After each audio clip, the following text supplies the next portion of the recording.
इकडे शेतकऱ्यांच्या कर्जमाफीसाठी विरोधकांनी संघर्ष यात्रेचं आयोजन केलंय। ही संघर्ष यात्रा 29 मार्च पासून काढण्यात येणार आहे।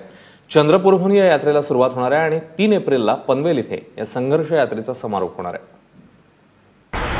मुख्यमंत्र्यांना काही निवेदन देण्यास आलेला एक शेतकरी, त्या शेतकऱ्याला सुरक्षा कर्मचाऱ्यांच्याकडून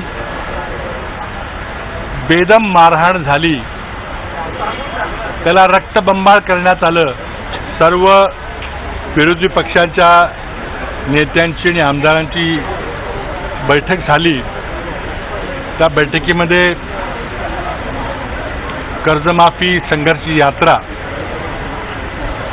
सर्व महाराष्ट्रातून सर्व विरोधी पक्षाच्या आमदारांचा सहभाग असलेली राज्यव्यापी यात्रा काढण्याचा निर्णय घेतला गेलेला आहे। त्याचा आज विस्तारित कार्यक्रम हा तयार झालेला आहे, मसुदा तयार झालेला आहे।